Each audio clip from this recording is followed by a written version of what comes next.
मनोज्ञा लोईवाल। आज मैं आपको सिक्किम की वो तस्वीरें दिखा रही हूँ जिसको देखकर आपको भी डर लग जाएगा। डर इसलिए नहीं क्योंकि आप उसे देख रहे हैं, बल्कि उस तबाही का मंजर देख रहे हैं जो रूह कांप देगी। बादल फटने से क्या हो सकता है? बादल फटने से क्या सिर्फ नदी का स्तर बढ़ता है?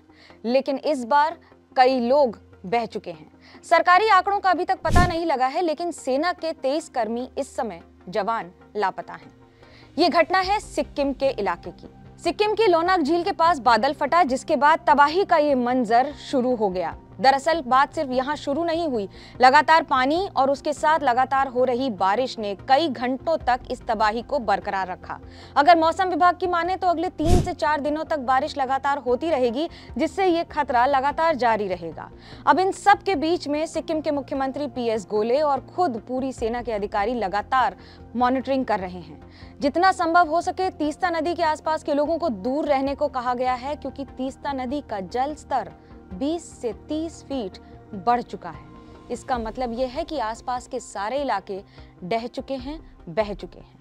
घरों में कितने क्रैक्स आए हैं इसका अनुमान बाद में लगेगा, लेकिन इस समय सबसे बड़ी चुनौती है मौसम, जो खराब होने के कारण इस समय तस्वीरों में बयां कर रहे हैं आपको कि किस तरह से लोग वहां पर तितर बितर हो गए हैं। राज्य सरकार ने कहा है कि जितना संभव हो सके लोग अपने घरों से दूर रहें, इन इलाकों से दूर रहें, नदी से तो बिल्कुल ही दूर रहें। और अगर बारिश लगातार होती रही तो उससे दूसरा बड़ा खतरा होता है नेशनल हाईवे पर हो रहा भूस्खलन, जिसकी तस्वीरें आपको देखकर ये बता देंगी कि तबाही कितनी बुरी है। दरअसल बात सिर्फ ये नहीं है कि 23 जवान इस समय लापता हैं, बल्कि सवाल ये भी है कि उनके साथ न जाने कितनी गाड़ियां, कितने आसपास के लोग और कितने स्थानीय निवासी अभी तक जिनका पता नहीं लग पाया है।